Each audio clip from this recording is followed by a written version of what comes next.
अध्यक्ष महोदय, असहिष्णुता तथा घृणा का भारत की उदार संस्कृति में कोई स्थान नहीं है।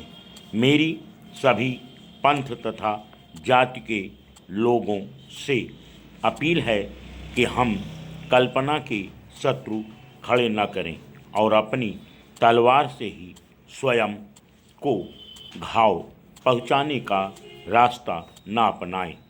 हाल ही में कुछ दुर्भाग्यपूर्ण घटनाओं ने कुछ स्थानों पर सांप्रदायिक शांति और सद्भाव के वातावरण को बिगाड़ दिया है। सरकार किसी ऐसे संगठन की गतिविधियों को बर्दाश्त नहीं करेगी जो सांप्रदायिक विद्वेष की भावना फैलाते हों अथवा हिंसा में शामिल हों। जैसा डॉक्टर बाबा साहेब अम्बेडकर ने कहा है, सामाजिक न्याय के बिना स्वतंत्रता अधूरी होती है। नई सदी में भारत को अधिक सामाजिक न्याय की जरूरत है, परंतु ऐसे सामाजिक न्याय की ज़रूरत है जिसमें सामाजिक समरसता हो। अनुसूचित जात, अनुसूचित जनजात तथा पिछड़े वर्गों के लिए आरक्षण सामाजिक न्याय की गारंटी देने वाला एक प्रमुख तत्व है। आरक्षण में पिछड़ने की समस्या काफ़ी दिनों से थी।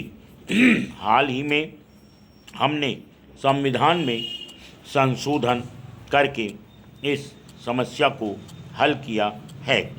महिलाएं हमारी संस्कृति और हमारी सामाजिक प्रणाली की मुख्य आधार हैं। भारत के भविष्य का हमारा सपना तभी साकार हो सकता है जब महिलाओं को शिक्षित किया जाए, आर्थिक दृष्टि से उनका विकास किया जाए, उन्हें राजनीतिक दृष्टि से अधिकार संपन्न बनाया जाए तथा समाज में उन्हें बड़ी भूमिका निभाने के अवसर दिए जाएं।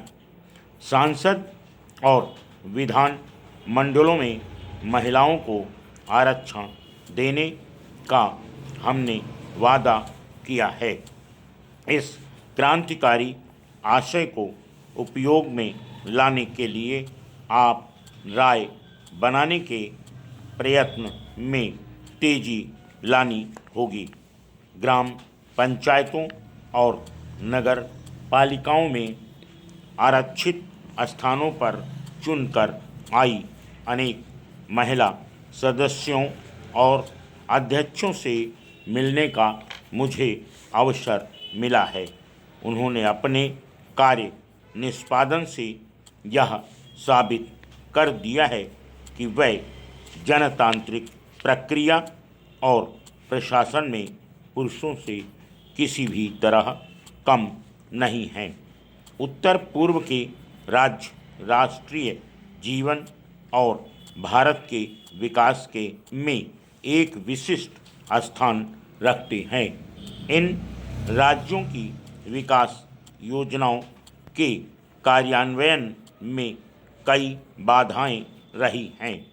इन बाधाओं को दूर करने के लिए तथा विकास की गति को तेज करने के लिए अब प्रधानमंत्री कार्यालय में एक विशेष विभाग बनाया गया है जो पूर्वोत्तर में विकास कार्यों का बारीकी से अनुश्रवण करेगा।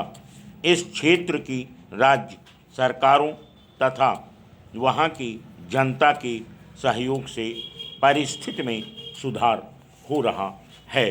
Full stop next. सभापति महोदय, यह दुख की बात है कि पूर्वोत्तर के तीव्र विकास के रास्ते में सबसे बड़ी रुकावट यहाँ के कुछ भागों में हिंसा और उपद्रव बढ़ाने वाले उग्रवादी तत्व हैं। मैं ऐसे संगठनों के नेताओं तथा समर्थकों से आग्रह करता हूं कि वे इस खतरनाक और निरर्थक रास्ते को छोड़ दें। सरकार पूर्वोत्तर राज्यों में शांति तथा विकास की प्रक्रिया को स्थगित करने के लिए कुछ संगठनों के साथ बातचीत कर रही है। मुझे विश्वास है कि इन प्रयासों को सफलता मिलेगी। भारत एक संघ राज्य है। विकास की गंगा पर तक पहुँचे इसमें राज्य सरकारों की भूमिका बहुत महत्व रखती है। हम सत्ता के विकेंद्रीकरण के समर्थक हैं। हमने राज्यों को अधिक वित्तीय और प्रशासनिक अधिकार देने का निर्णय किया है। हम पंचायती राज संस्थाओं को भी सत्ता के विकेंद्रीकरण का हकदार बनाकर सक्षम और सुदृढ़ बनाना चाहते हैं। इस दिशा में हमने ठोस कदम भी उठाए हैं। पिछले कई वर्षों में केंद्र और राज्य सरकारों में बातचीत और समन्वय बढ़ाने के लिए हमने सतत कोशिश की है और इसमें सभी राज्यों से हमें सहयोग मिला है। इससे सहकार और सौहार्दता बढ़ी है। हमारे दृष्टिकोण और उद्देश्य में एकरूपता आ रही है। इसके लिए मैं सभी राज्य सरकारों तथा मुख्यमंत्रियों को धन्यवाद देना चाहता हूँ। मुझे पदों पर विद्यमान भ्रष्टाचार के विरुद्ध अपने अभियान को हम और तेज करेंगे। प्रशासन और सार्वजनिक जीवन में शुचिता लाए बिना देश विकास की दिशा में अपेक्षित प्रगति नहीं कर सकता। हमारे राष्ट्रीय जीवन की एक बड़ी कमी यह रही है कि लोग उन समस्याओं का समाधान करने के लिए भी सरकार पर ही निर्भर कर रहते हैं, जो उनके सामूहिक प्रयासों के जरिए सरलता से हल की जा सकती है। सरकार के पास संसाधन सीमित हैं। इसके अलावा अनुभवों से यह पता चलता है कि वह कार्यक्रम जो जनता की भागीदारी के बिना चलाए जाते हैं उनमें अपेक्षित परिणाम कम ही मिलता है।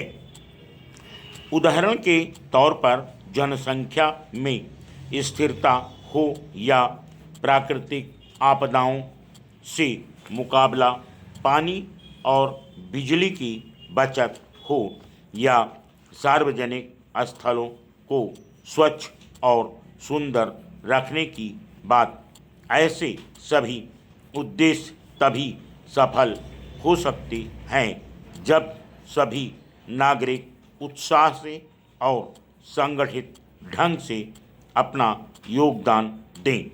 हमें भूतजीवी नहीं बनना है।